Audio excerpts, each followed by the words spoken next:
Let's talk about that a little bit, because you pointed to designers, right?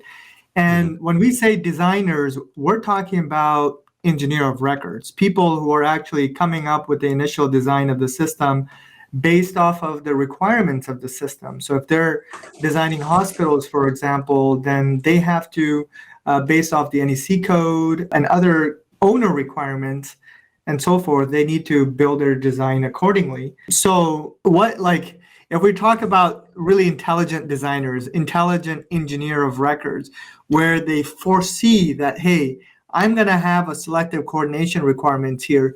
And I know for sure if I, ask for breakers, I'm going to get thermal mag breakers, and then it just complexes the project later on unnecessarily, right? Even though they may have something like selective coordination required here.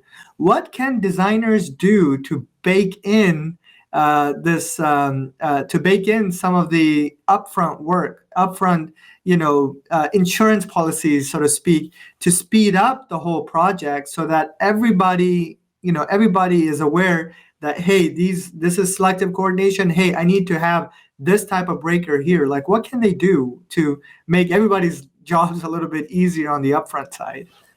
That's a great question.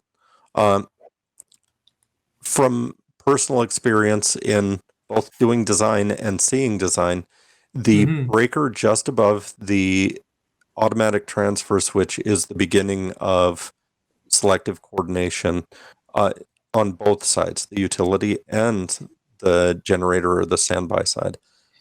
From that level down to the last main breaker in the last panel have to be LSI breakers, fully tunable. There are companies that are tricksy in saying, oh, this is an LSI breaker, but then when you look in the tunability, you can't tune the time because it's fixed, which that's not what you need for selective coordination.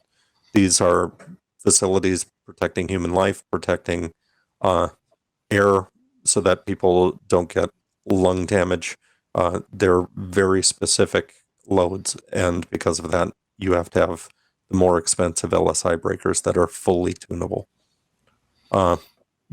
That's been one that we've fought, is one, flipping from thermal magnetic to LSI, and then the engineer of record decides to be cheap and picks the cheapest LSI, and then we have to tell them to pick the good one. So yeah.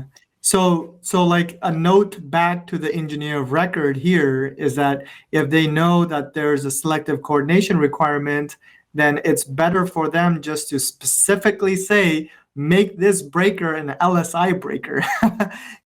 Hello everyone, Abdur Rehman here from AllumiaX Engineering. To learn more and to continue sharpening your technical skills, please subscribe to this YouTube channel, GeneralPAC by AllumiaX, or visit our website at allumiax.com/learn.